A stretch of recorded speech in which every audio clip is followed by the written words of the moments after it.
you guys want to come up here so when I make the introductions?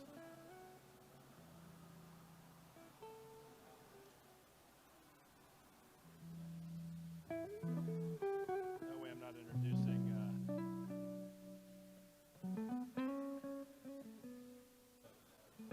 Do I have to turn it? Once we signal, we remove? Yeah. It's Florida. Yeah, right. Miami, there's no COVID. If you go to a restaurant, you sit down, you take that. We're ready? Okay. Good morning, everyone. My name is Ryan Nee. I'm the president of the South Florida chapter for NAIOP. I'd like to welcome everyone to our conversation today about a look back and a look forward into the industrial real estate market in South Florida. I appreciate you all being here. Before I jump into introducing the panelists and the moderator, I want to take a moment to acknowledge our gemstone sponsors, starting with our diamond partner, BB&T, our emerald partners, Duke Realty and Prologis, our ruby partners, bear with me, there's a tremendous amount, Butters, Centerpoint, Colliers International, Marcus & Millichap, Tower Commercial Real Estate, our sapphire partners, Adler, Ackerman, Berger, Brody & Associates, Buchanan, CBRE, Simonelli, Current Builders, Cushman & Wakefield, Excel, Janae Property Group, Graham Companies, Grover Corlew, Itasca Construction Associates, JLL, Miller Construction, Miramar Park of Commerce, Parkway, Pearson Grant, Risk Strategies, our newest member, Roland, welcome, Styles, Universal, and Workspace Property Trust. Thank you to all of our gemstone sponsors that support the NAIOP chapter. I'd also like to give a special expression of gratitude to Bridge Development Partners for allowing us to host our first 2021 hybrid event, partially in person, partially online, as we all seek to find some sort of normalcy, hopefully, in 2021. Thank you, Bridge. All right. Leading our discussion today is Christopher Thompson, who is the president-elect of the South Florida chapter of NAIOP and executive managing director of Cushman & Wakefield. Christopher is one of the top industrial leasing and sales brokers in South Florida. And if you've seen his car, it says, his license plate says sell dirt, and as it suggests, he's also one of the most prolific land brokers in South Florida. Joining him, and as part of the conversation, our panelists today, we have Audley Bosch, Managing Director of JLL. Audley's responsible for business development, tenant representation, and servicing the entire JLL industrial leasing portfolio in Miami-Dade County. He also serves as team lead on many of the logistical and supply chain tenant representation assignments. Welcome to you. Thank you. We also have Matthew McAllister. Matthew is Director of Cushman & Wakefield. Oh wait, I skipped over, excuse me. What's that? Switch chairs, so I'm not wrong. Okay. We also have Aaron Herschel, who's the Vice President of Bridge Development, who's responsible for everything in the development process from acquisition, leasing, and disposition of all properties in the region. Welcome to you. Matthew McAllister, Director of Cushman & Wakefield, who specializes in the sale and leasing of industrial properties in South Florida, representing both tenants and landlords in conjunction with our esteemed moderator, Christopher Thompson. Welcome to you. And last but certainly not least, bringing 35 years of experience in commercial real estate is Michael Falk, Executive Managing Director of Colliers International. Michael is a commercial market specialist in South Florida, bringing expertise to site selection, leasing, sales, and is oftentimes consulted by Wall Street on a national basis. Thank you guys for being here. Without further ado, I'll pass the mic to Christopher Thompson. I want to thank everybody for their time, and I hope you enjoy the show. Thank you, Ryan. Thanks. Well, thank you very much, Ryan, for that introduction. That's a lot to live up to, so I appreciate it. I'm very lucky to be here and very lucky to say I've actually done deals with everybody that's sitting on this panel. So I'm looking forward to everyone's insight. And let's just kick it off. I guess we'll start with Audley. If you can kind of give us an update, if everyone along here will give us an update of what they're seeing in the market right now and how it might be different from what they saw last year. Sure. Thank you, Christopher. Obviously, Miami was very resilient in 2020, all things considered. There was positive absorption, and vacancy rates remain very low, right at around 5%. So consistent demand, with all things considered, I would say, with an asterisk. Mostly fueled, of course, by e-commerce.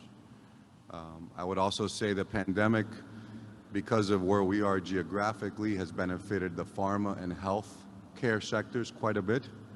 And I think the other standout for sure that we've seen is food, grocery, and cold chain logistics related to the same.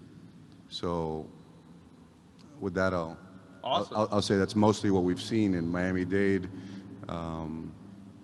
Strong performance, all things considered, and those three being the hot areas. Awesome. We'll go to Aaron, who is in pretty much every market. So if you can give us kind of that overview of the Tri-County then. Sure.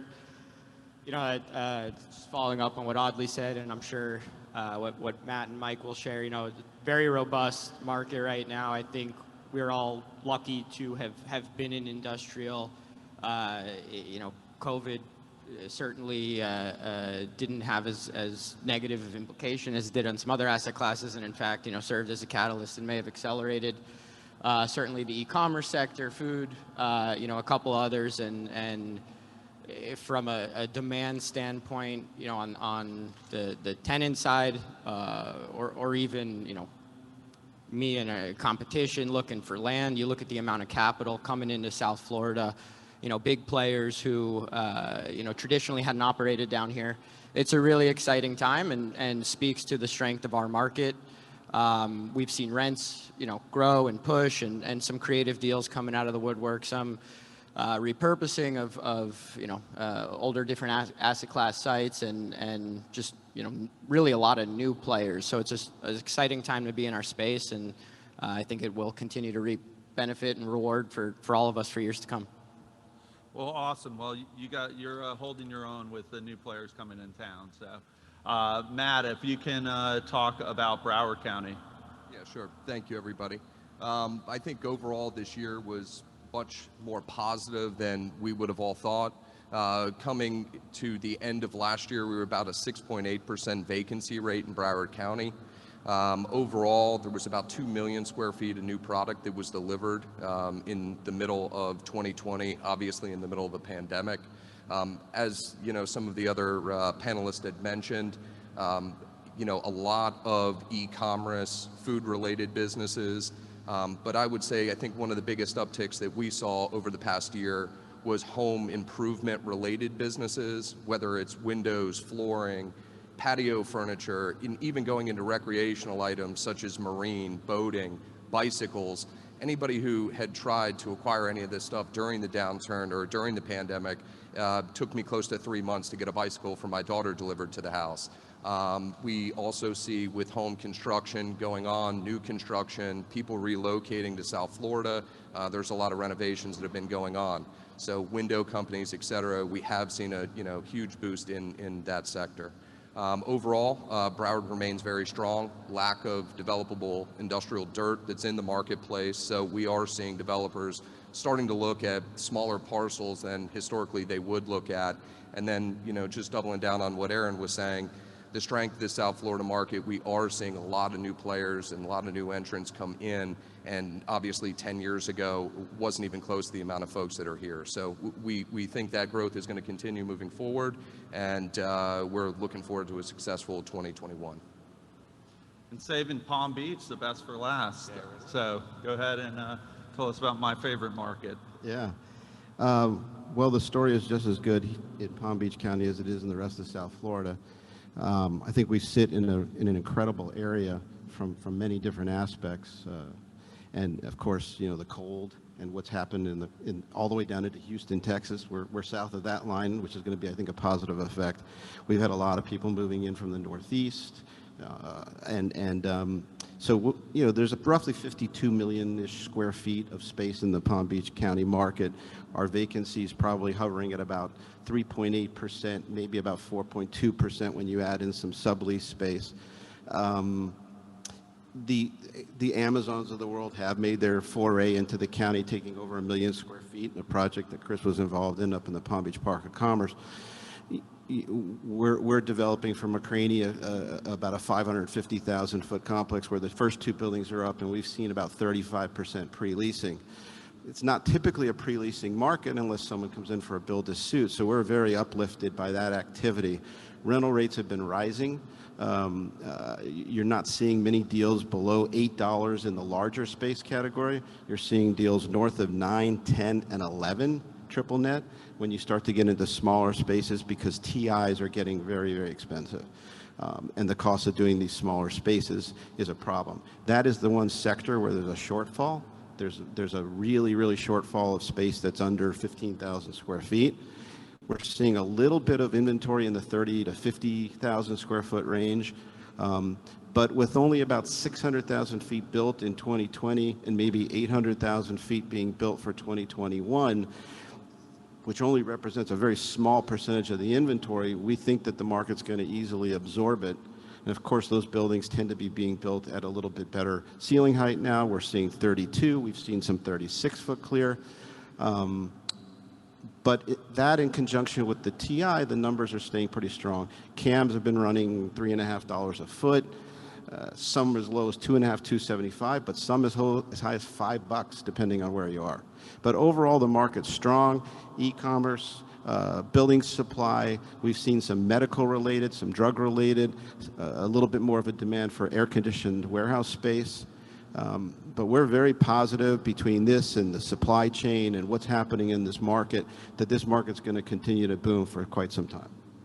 Awesome. Yeah, I would agree. We're having a lot of success up in Palm Beach. And one of the things that you brought up, which I think most of the people in this room that are on the industrial side could say, is anything under 15,000 square feet doesn't stay there. So that's one of the kind of hot markets that I'm seeing.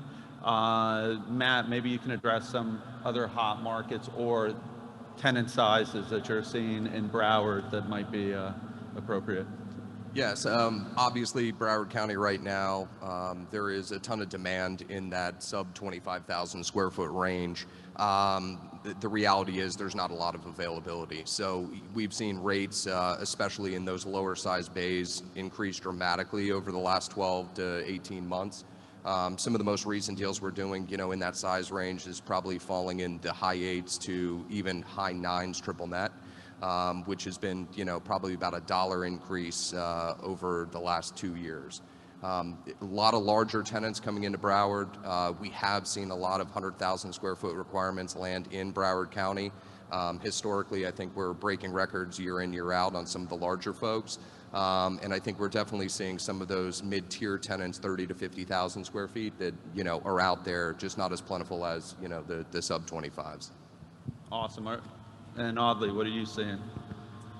Yeah, no, I think that the two leaders in demand in Miami-Dade County were certainly new Class A, second generation Class A, and the small bay product type. While I was discussing with a couple of panelists earlier, there was a brief pause, after the shutdown in 2020, maybe that, end of Q1, beginning of Q2 timeframe where rates kind of weren't able to push.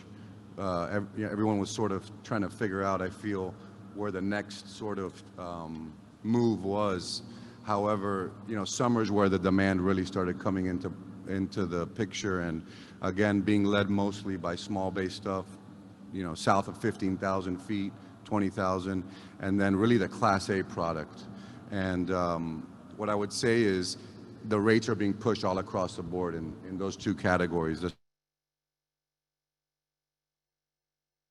In Miami, those rates range anywhere from low 7s, 25, 750, all the way up to I would say $9 per square foot triple net on Class A product, second and first generation. There's a big gamut in Miami, and there are some exceptions. Stuff that's on tarmac in Miami is leasing for 13 triple net. So there are some exceptions to the rule. Airport West is a market where land has been incredibly difficult to find for a while. They too are pressing in some places north of 9 net on Class A stuff. And so I would say that those two have been the leaders in demand in Miami-Dade County 2020. Oddly, coming from somebody that gets paid on the net in Palm Beach, I would tell you not to quote the net because then the then the developers want to only pay you on the net. So going forward, just an idea. I know that you guys are doing mainly larger buildings. Has there been any thought process about going into some of the smaller stuff? And I always laugh when people say small bay. What everybody considers small bay is what Mike and I consider institutional quality, which is 150 up in Palm Beach. So, Sure. We're looking at everything. I mean, especially, Dade, Broward, we kind of try to stick to those two core markets, and certainly look up in Palm Beach, try to be active up there as well.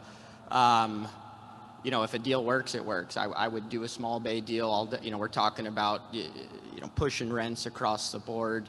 There are, for us who have been, traditionally bulk, large Class A, fulfillment, there are some, obvious kind of risks that pop to our mind with the small bay product. Having said that, it can be incredibly accretive, and I think a lot of certainly people in the audience, and frankly listening online, and all of us up here can point to many projects that have been successful.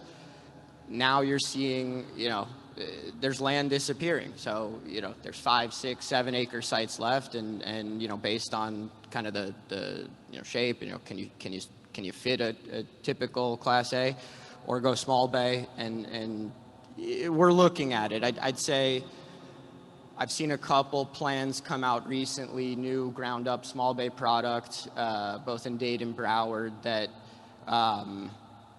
seem to be, you're trying to max out the site, obviously, to make that land deal work, but at the same time, being mindful of what the tenant's going to want in the end.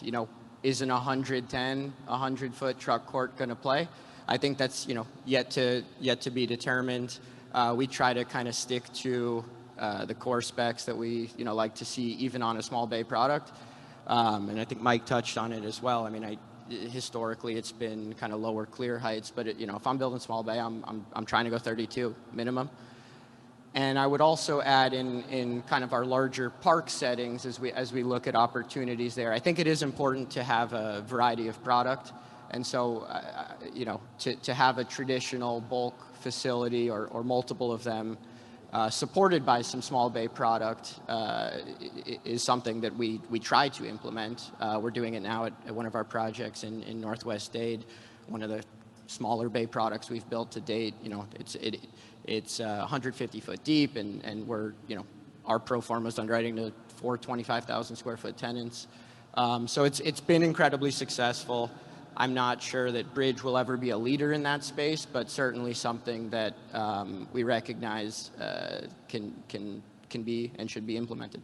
Ancillary to your million square foot users, which are fun too. Don't worry, Mike.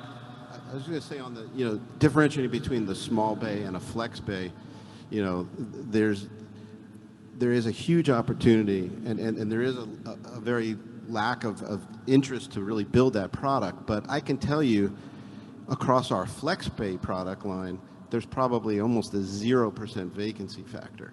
And when you say flex, you mean I'm talking sub 5? Yeah, like sub 5,000 foot tenants, the stuff that I know Ben Genet's in the room, he'll probably love to hear this kind of stuff, because those rates are getting, north of 16, 17. We've even seen $18 and $20 gross rents in that market. I mean, it's just, and condo pricing at $250 a foot and higher. That market, but it's a hard market to get into because it requires you to build, and you're not going to have pre-leasing, and you're waiting around for the tenants. So it's been tough. When you get into the small bay, we did build at Airport Logistics 2 buildings 150 feet deep, and we have a tremendous amount of activity in that sub 15,000 square foot range. The 2 other buildings are designed to be 180 and 200, and we did have a conversation about ceiling heights as well in that process, because we're not finding that in the 150 bay you have to go to 32 and 36 foot clear, but the cap rate market wants to hear that your building's 32 and 36 foot clear. So there is a little bit of a disconnect between what you need to do and what you might want for an exit strategy. Yeah, so I know who you're having that conversation with, and I had it with him prior, and I lost too. So But that brings up a great point. What are we seeing tenant-wise, what they're looking for? Because, you know, me as a broker, I want to have everything the highest and best, and you as a developer needs to keep your pricing in line. So maybe it would be good if, Audley, you can give some clarity of what tenants are asking you specifically. Is 32-foot clear a necessity, 36-foot clear a necessity, and then trailer parking and dock area. Sure. It's quite, you know, e-commerce, again, being the leader. In Miami alone, last year, they accounted for 2 million square feet of absorption. Just that trend of e-commerce seems to be bringing a mixed bag of goods, I would say. Some transloading, where the companies won't outfit their entire warehouse with racking. Maybe half of it is unracked. And in those cases, they're looking for throughput. So a lot of doors, very wide column spacing is well received, because the less columns, the better for those types of staging and distribution of those goods, small parcel.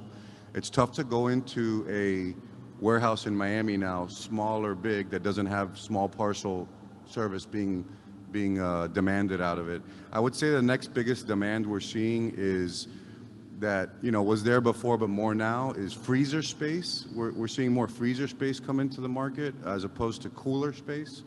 Miami's always been a big flower market, so those guys use coolers, but now with pharma, with food, and e-commerce in those two areas, we're seeing more and more freezer demand. And I would also say trailer and truck storage and parking. I mean, it goes without saying, but the biggest e-tailer in the world has modified multiple master plans that developers had in place, in where they have asked them to not build buildings they had planned, to replace it with parking, truck storage, and container, you know, staging areas. So I would say those are the biggest unique demands we've been seeing in Miami. Awesome. Are you seeing the same thing up in Broward, Matt? Yes, I mean, it's huge demand. We've seen a couple of those situations where certain retailers have come in to certain developers and asked them to take out certain buildings. In a lot of situations, they've acquiesced to that demand. We've also seen developers say, hey, listen, we're going to go ahead and build the buildings, and you can go ahead and park your vehicles inside the building. And so, yes, we are seeing a huge demand for outside storage. And I mean, I have a project that's at 36-foot clear, and I'm not seeing tenants coming and saying that they need that, but just like you said, the cap rate market loves that. So what are you seeing with the demand that you're seeing at some of the in-town product you have? I don't feel like we've had the need to go to the 36-foot clear. I do think 32 feet is becoming even a norm, though, in Palm Beach County, especially if you're 180 feet deep or higher. Definitely, you know, truck courtyard areas. The older buildings tend to be 150 feet, sometimes even less. We're seeing 170, 180 feet, more of the demand. Outside storage is huge. It's driving prices of land through the roof, you know, along with certain big companies that are coming in and looking for the trailer parking. Those numbers, just to give anybody an idea here that might be looking, and it's affecting what you can buy land for. We're seeing 6,000, 7,000, 9,000 a month per acre for land. So if an owner can go rent his land for 7,000 a month, you know, and he's getting $84,000 a year, and if the cap rate value of that is 6%, it's driving your land prices to well over $1 million an acre. Well, we just saw down in Miami, that looks cheap. That's half price right now. So, which brings us to land. Aaron, you probably see throughout the whole Tri-County because you're always doing that. What are you seeing as coverage? Because I know in Palm Beach that kind of is a separator. Everybody comes up there and thinks we're cheap until they find the coverage. So, Sure. I think we've all experienced or seen firsthand what's happening to land pricing, whether it's, you know, Broward, Palm Beach, or Dade County, and it's exciting, and it's certainly you know, a new frontier. And it seems like every day, you know, you're talking to an owner, and then a trade happens, and what was $1 million an acre yesterday is 1.2 tomorrow, 1.3 the next day, and it makes deals difficult to find, and so I think, you know, we're trying to be extremely creative in what we pursue and how we look at it. And of course, you want to max your coverage, but kind of going back to the previous question, I mean, you really need to have your pulse on what tenants are looking for in the market, and not necessarily in a reactionary way, but how do you anticipate what's coming next? How do you build, you know, specifically to the market and not to the pro forma?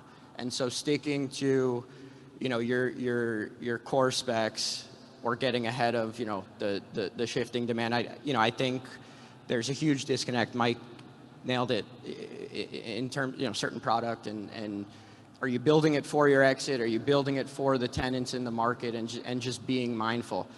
I think too, and this is kind of getting away from land, but back to the previous question, I mean, I think space readiness is key. We're all seeing it in the market. There's so much uncertainty right now that as tenants are out, whether they're relocating, new to market, an expansion, whatever it is, they can't invite the uncertainty of you know, timeliness to ramp up in a new facility.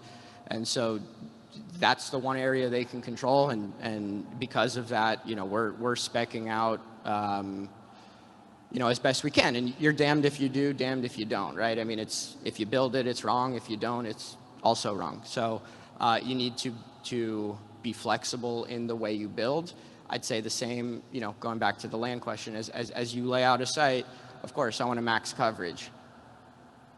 But if working in tandem, the building depth and then, you know, kind of shrinking it and including trailer parking is going to, you know, allow me to, you know, drive tenants to my property rather than just, you know, maxing coverage and making sure, you know, we're getting the most of our site for the land pricing. I mean, it's a careful balance, right? Because the land pricing may dictate that I now have to, you know, build in a certain way to make the deal work. But that's a little backward thinking, and we're trying to really stick to our core beliefs and get ahead of what we're seeing next. And certainly the implementation of trailer parking is largely in our minds. Awesome.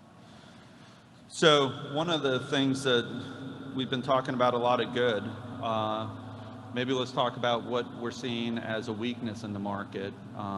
You know, maybe tenants that we're seeing as a weakness, and areas specifically in the market that aren't doing well. So Mike, if you want to start us off. Well, I think from a weakness standpoint, you know, any site that doesn't have proper storage, doesn't have proper ceiling height, it may be an off location because it doesn't have good highway access, inadequate power, no sprinklers, inadequate sprinklers, you know, so you're limited to a 10-foot height versus going to a 20-foot height with an ESFR sprinkler system. I mean, all these things, all the demands that you're seeing for the latest and greatest Class A, AAA warehouse product are all the same negatives for some of the smaller product. Now, in West Palm Beach, an interesting development very similar to Wynwood in Miami, they've taken this warehouse district that's south of Okeechobee Boulevard, east of I-95 and west of the railroad tracks, and they're taking these older antiquated buildings and they've gone in and turned them into retail. They're trying to turn them into loft space, into office space. So I think there's a reuse opportunity for those that want to explore that type of an option. But you know, my feeling is there's a seat for everybody. I'll leave off the first word. And so therefore, you know, I think that as people backfill all the new space, there's going to be someone that can use. Manufacturers don't need the ceiling height, but they need power. You know, fulfillment centers may or may not need the ceiling height, but they're going to need parking. So I think that there's a seat for everybody, and it's just a question of figuring out what's the right utility for the building. Aldi, I know everything's rosy down in Miami, but there's got to be something you can talk about. Oh, sure. Yeah, not all rosy, of course. Our MSA specifically relies heavily on tourism related to cruise lines, related to travel-related retail. That has to do with duty-free, which has to do with those retail stores that are on cruise ships. And obviously, there's been a very big ripple effect, if you will, to all those on the smaller supply end, and you know, all the way up to what you read in the headlines about the Carnival Cruise Lines of the world and Royal Caribbeans and all this. But Definitely, we see it coming back slowly. When you look at the state in general, there's obviously a major population growth, but we see a lot of that growth occurring in places outside of Miami as well. Really, Miami, like a Broward or a Palm Beach, those are expensive places to live. You know, the real estate, not only on the commercial side of things, but on residential, is peak right now. It's never been where it has been before. So places I think like Orlando, Tampa, Jacksonville, maybe call them, you know, different markets than us and here in South Florida. I think they have definitely seen a pickup in that tourism and that travel related sort of economic stimulus, if you will. So in Miami, certainly others to mention are aviation because of air travel. And I would say anything related to apparel retail, sort of stuff that we used to go to stores to buy clothes. We see folks instead spending money at Home Depot and Lowe's. You know, year over year, Home Depot and Lowe's, I think 19 to 20 were 25, 30% above. So there's a big lag in where folks are going to the stores to buy clothes or even buying clothes online. You know, movie theaters are hurting. That sort of retail we see holes in as well, and obviously are hoping it comes back sooner rather than later. But that's a quick synopsis on what's lagging in Miami. Matt, what are you seeing? I mean, I'll leave you to one of the last with the tenants, and then I'll go to the developer who will. No, I mean, you know, Mike and Audley are right on. I think obviously cruise line, aerospace, anything to do with hospitality within South Florida, the travel, anything hoteling, whether it's dry cleaning for sheets or it's, you know, delivering supplies to the different hotel chains. We've seen, you know, a deep impact in that. Obviously, directly here in Miramar, you know, this market is predominantly aerospace, cruise line, pharmaceutical style users.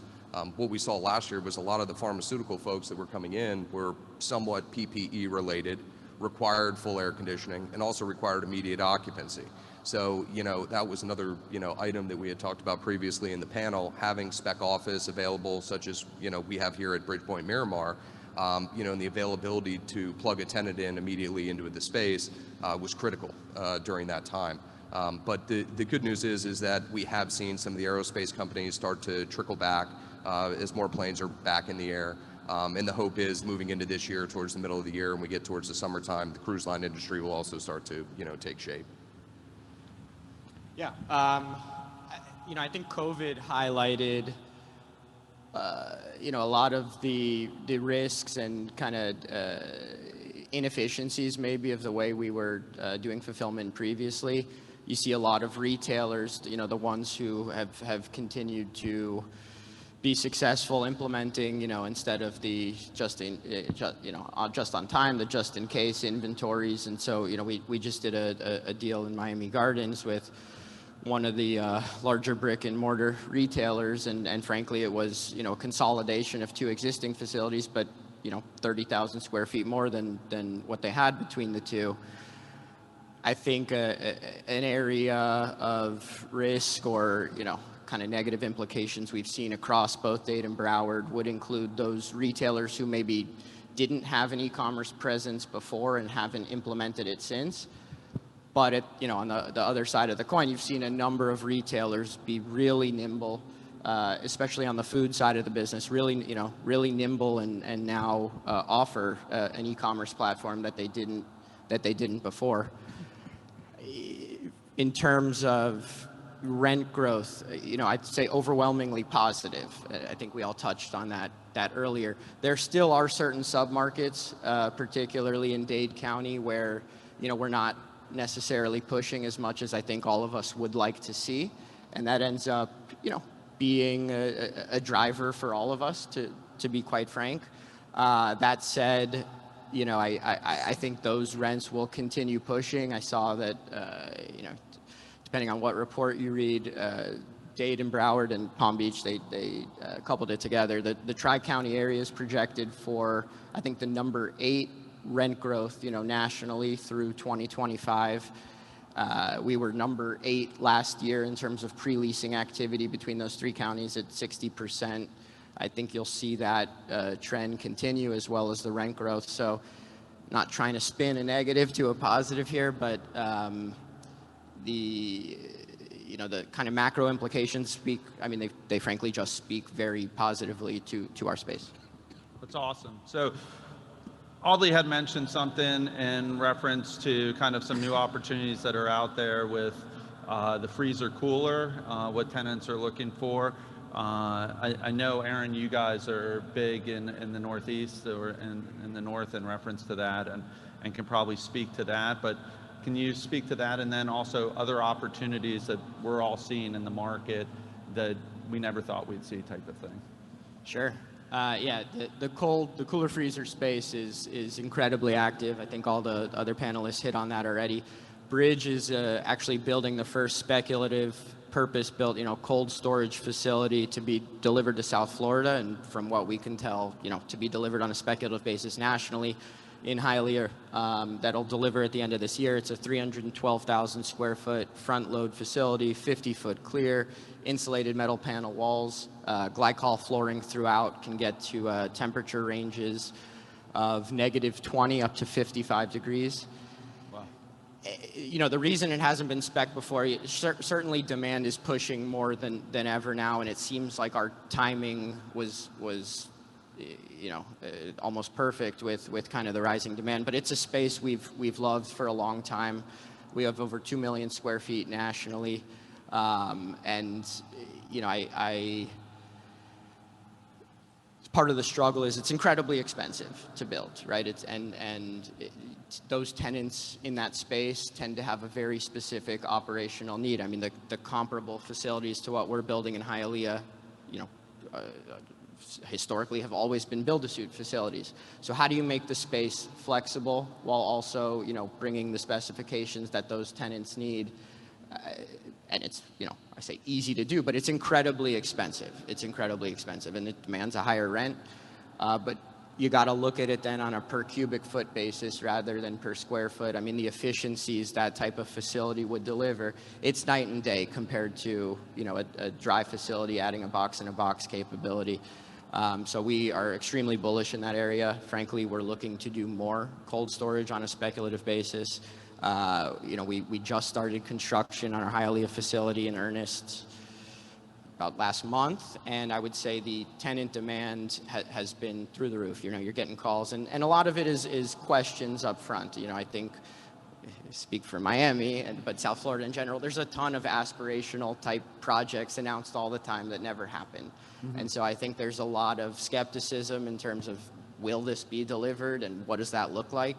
And so it's been a lot of, just engaging brokers and tenants and walking them through what this building looks like and how we can make it work for their clients.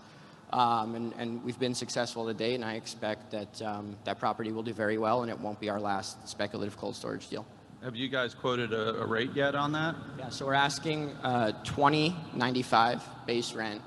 That includes a $20 a foot racking allowance. Okay. And a $5 a foot just general TI allowance. So it's a high rate, but again, on a per cubic foot basis, you're talking 43 cents a cubic foot. When you compare that to even a 36-foot clear Class A that has a box-in-a-box capability, you're over $2 a foot per cubic foot in rent. So I mean, the efficiencies are very meaningful, but the conversations to date have been educating kind of the market on the efficiencies that building can offer, and not just looking at the rate on its face. Understandable. Chris, I think that's commendable what you're doing, because we've seen activity for freezer space, and the numbers do get huge. And then you look at the credit of the tenant, and then you get a little concerned because you're talking about a period, and they don't want to put the money in. And in today's world, the bank is not going to finance that kind of TI capital. So there's a lot of major hurdles to go through, and the Miami market, I think, could handle that much better than the Palm Beach market. I think there'd be some demand, but along those lines, with that creative edge, I think you're going to be amazingly successful with that project, because I think there's a demand for that. And if you're willing to put the capital in to get there and show them what the construction cost was to get there, I think that they're gonna come up to and pay the number. The same thing in Palm Beach with, if you were to go, everybody says, well, what should I do with my insulation factor on the roof? Should I insulate the walls? Because we're seeing people that want, fully air-conditioned space. I mean, we just did a deal with the Palm Beach Health Department, and well, just air condition it, Well, they don't think about, well, to air condition this, I mean, what temperature are you trying to achieve? I mean, if you're trying to achieve 78 degrees, okay, maybe that can be done with just roof insulation. I'm sure you know all this. But then all of a sudden, if you want to get down to 70 degrees, now you got to panel every single wall. So they don't really, truly, I think, get the cost that's involved with what you're doing in Miami. But I think that that's innovative, and I'd like to see a little bit more of that on the development side, because I think it'll be that creative edge that we might need in some of our markets. Are you seeing any? Yeah, I mean, the opportunity question is probably the toughest one. That one looks to the future, right? So, I mean, it's been said a bunch up here. I think what happened in 2020 and what drove demand in 2020 will continue to be the opportunity for 2021. Specifically, the population growth for our state is really, I think, the opportunity. That's one of two I'd like to mention. It's going to continue to increase. Remote work is not going to go away now. I think it's a new way of life, although I think most people will go back to the way they used to work. I think it's created opportunity for folks to consider living outside of the state where they work. I was just hearing before this, I think it was Tom or someone else mentioning that, someone from New York who works on Wall Street can go back and forth. So those stories you're hearing more and more. So housing is really residential, and that population growth is that's one opportunity. The other one I think for sure that we have to mention is tech, and that term is thrown around a lot today, but I think how it applies to our industry is maybe how we build the buildings. Maybe today solar, regular power that we get from FPL down here, and other sustainable forms of energy will be implemented maybe here in the near future, and other tech for the building that's going to be really applied by the user, right? i.e. robotics, i.e. cooler and freezer. All these buildings need more power than what they are used to, coming equipped with. So I think opportunity is in tech. I just heard another story not too long ago. It's anecdotal. I won't use any specific names, but there's a self-driving, autonomous, household name company who took space in Miami, in Miami's airport market, to build, self-driving vehicles. So it's not only the electric vehicles, that we're talking about, all the Amazons, all these last mile folks adopting electric vehicles, but now you might very well see a trend here in the near future of really tech being applied to building systems and to the end users occupying space in this market. Awesome. Matt, do you want to show what your crystal ball is showing for 2021 and going forward? And then we'll kind of go down the road, and since he's been our gracious host, we'll let Aaron have the last word with that and then ask some questions. Yeah, absolutely. I mean, obviously, as everybody's seen, especially over the last 2 years, there's been huge demand coming from other areas to South Florida, the Northeast, obviously, California, some of the other states that aren't as pro-business as Florida has been driving growth down here dramatically. I'm sure if you ask anybody on the panel, they're dealing with multiple folks from out of state, whether they're buyers or tenants looking to relocate their businesses here. I think with all the positives, not only the weather outside today, but in addition to all the positive business, pro-business items here in Florida, I think that's going to continue to drive demand in 2021. Yeah, and I think everyone hit on population growth and kind of tying that back into e-commerce. I read something recently that said for every additional $1 billion of e-commerce revenue, 1.2 million square feet of industrial is needed, with projections of revenues in the trillions. I mean, that's a lot of warehouse space. So, I expect that you know, the positive we've seen in the last year or so is only going to continue to grow. I think that, you know, opportunities to find large-scale, you know, pieces of land are you know, obviously dwindling by the day. So you know, these smaller sites, how do you make those work? Are you parking on the roof? Are you doing multi-story? We all, you know, obviously are aware of the Prologis deal that was just announced in Airport East, which we're all excited to see. You know, I'm not sure we're there yet as a market overall, but, you know, kind of back to Audley's point on, you know, what's your coverage? Well, if you can get now, you know, 50 or you know, really push coverage because you're parking it on the roof, you know, there's opportunity there, but there's also a huge cost implication. And then how much space are you actually saving, right? You need concrete ramps. Are they spiraling? Or, you know, what's the angle to get to the roof? So are you really getting that much more coverage where that becomes accretive? We're yet to see it. You know, Bridge is building a multi-story in Brooklyn right now. So we're obviously looking at it. I think South Florida would sooner park on the roof than do a true multi-story distribution facility. I don't think that's far away, but I do not think we're there yet. So, you know, is that opportunity for 21? I'm looking at deals where we're parking on the roof, and eventually we will do it, yeah. What does that do to your construction costs? Yeah, you know, we're figuring it out. I think, in particular, our Jersey office doing this deal is, you know, working in tandem with them, you know, but it can be obviously incredibly expensive. So it's not that I have a number and I'm not sharing it. I truly, it would be inaccurate, frankly, and I think you get pricing today on it. It's based on a certain way to build that. Maybe there's more efficient ways to build that out such that, you know, it works for all in the end. Because look, you can make any pro forma work. I underwrite a rent. I say, yeah, to park on the roof, you know, you're paying $15 net. But is the market really gonna appreciate that? We're yet to see. I have a feeling Joe and Tracy will be seeing you after this. That leads us to the audience and see if there's any questions that the audience have.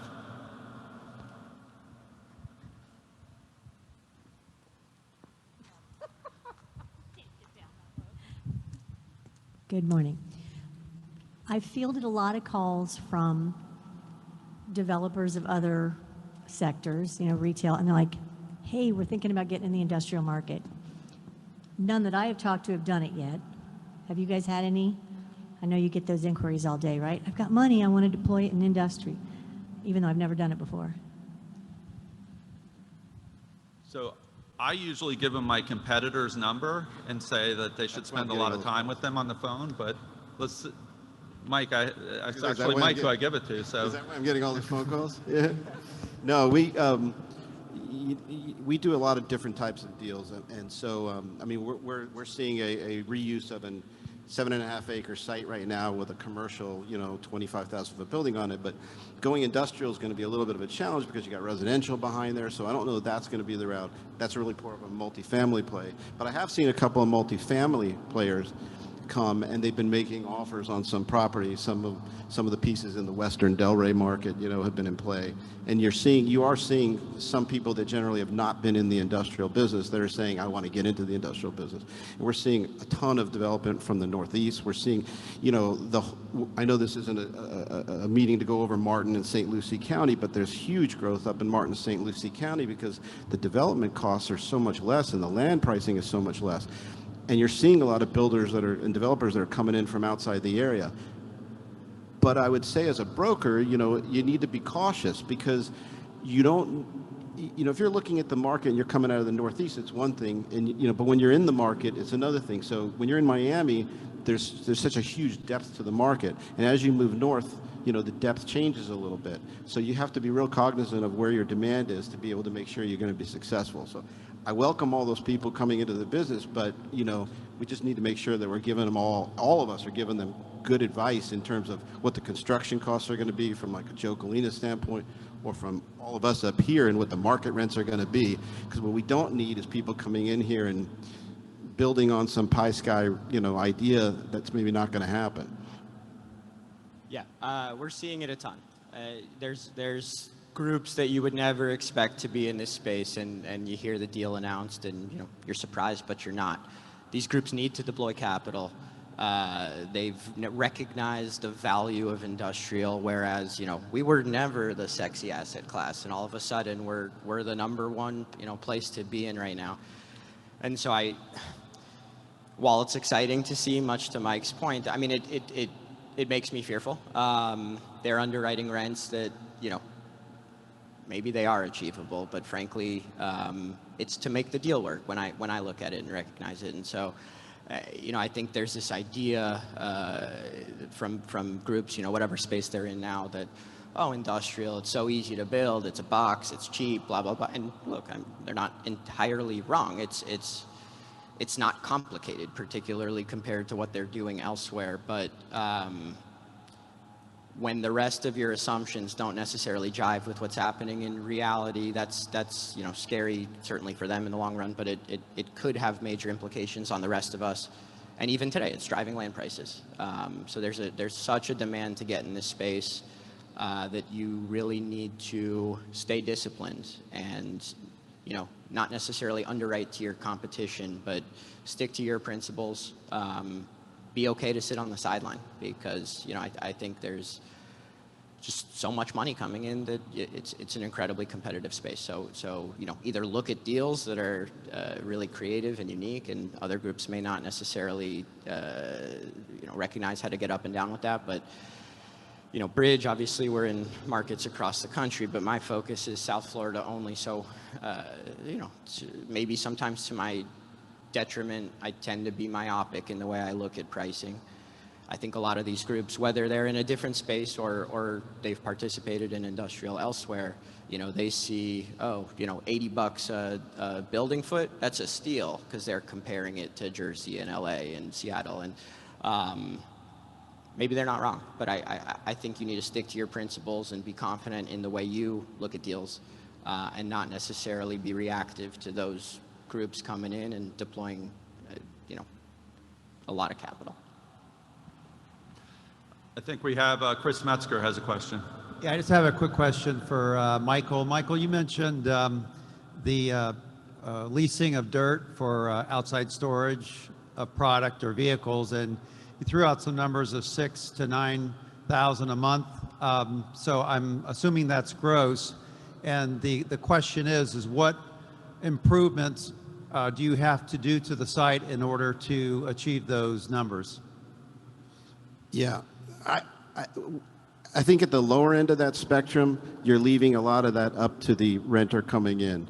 At the higher end of that spectrum, you're going in, you're fencing, you're maybe providing some base electric, you're paving, and those are gross numbers per month for the most part. So that would be, I guess, the range. It's a big range, but it depends on what the client needs. If they need the asphalt, then you can give them the asphalt. But then of course there's also the aspect of, can you get it all done? How are you handling retention? So there's a lot of issues that come into play with all that. But and I'm sure you've seen. Yeah, I know in Broward you just can't go take a piece of dirt and throw some trucks on it. You have to pave it, drain it, and light it, and fence it. Yeah, we're running into the same issues, but we had a piece of, there's a piece of property that just recently is trading, off of Central Industrial in Riviera Beach. I mean, it's a 16,000-foot metal building, and it sits on about 3 acres of property, and they were looking for evaluation, and you put $100, $120, whatever you want to put on the building, but that doesn't need to sit on 2.83 acres.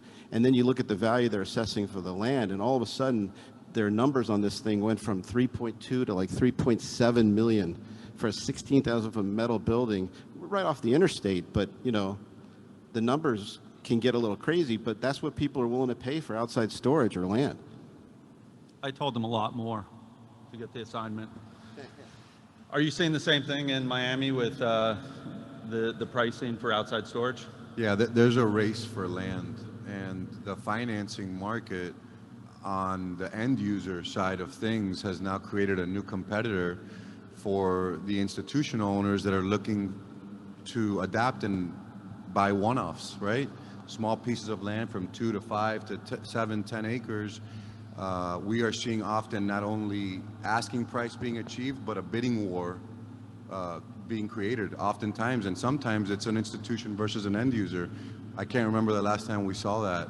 And obviously again, the financial markets are sort of accommodating this type of behavior, but I'm not a capital markets broker. Ryan, could probably tell me better, but cap rates continue to compress, rates continue to push, and Aaron, you make a good point. Our team did a port market study, sort of foresight white paper about 18 months ago, maybe a little more, and that was exactly what we looked at. The Seattles, the New Jerseys, these port-related markets, and why not South Florida? It's now being proven on the residential side, and now Mayor Francis Suarez from Miami has a billboard in San Fran or wherever, inviting tech and Silicon Valley folks to come over here, and so it's not prejudice. It's inviting everyone from all gamuts, all sorts of levels of the water column, and it's a race for land. It's incredible. I hate to say it, but there was a sale that just occurred that I thought I would never read about, where a property that was on the highway, there was a covered land play that had sold for $2 million an acre, just sold for like $2.5 million an acre. On this, being flipped from one investor developer who had never really been in industrial before to a seasoned industrial institution. So yeah, it's unbelievable, really. So you're telling me to sell Bitcoin and buy land, right? Use Bitcoin to buy land. Oh, awesome. Awesome. Just pay max on all fronts. I don't know if Jules is telling me to wrap it up or if we have one question. We have one question to wrap up the day. It's a virtual question from Robert Richter. I don't know if you can see it on the prompter there, but otherwise I can read it. I turned 44 years ago, so I cannot see that. Okay. No, I can see it on that one maybe, but. He's just wanting to see, are we seeing any competition from Southwest Florida with tenants competing or going to this Southwest Florida from here? I think the whole panel would probably say we dominate them, so I don't think there's competition there. Maybe that's not the right way to put it. Somebody might put it more PC than me. Well, let me touch on that for a minute. An interesting part is that in the 595 corridor, we do have a lot of businesses that actually service the west coast of Florida out of that location. So obviously, I would, not doing the Southwest, Florida market, I would assume rental rates over there are substantially lower, not only from a base rental standpoint, but also from a taxes and operating expenses standpoint. But to answer the question, no, I'm not. To add that just a little bit, we do see some activity out in Belglade, which is not Southwest Florida, but I think a lot of it's driven by the ability to get to every market. So if you're in Belglade, for instance, which has been a predominant agricultural area, but it's becoming more of a heavy user area, there's a lot of opportunity zones out there.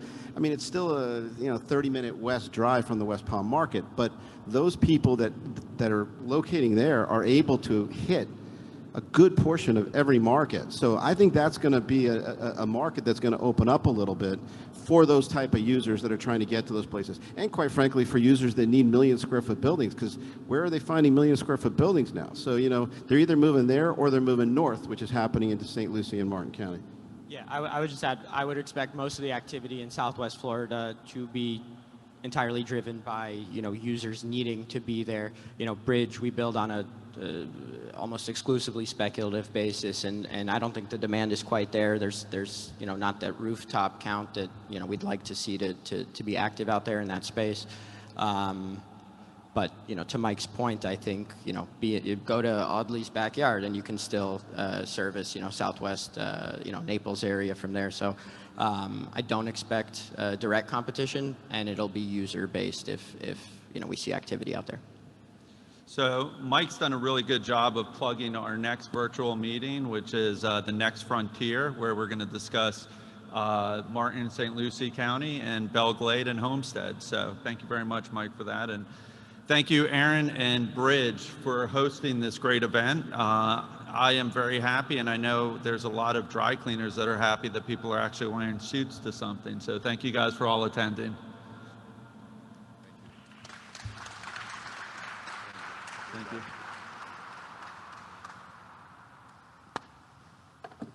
Thank you guys. Good job, guys.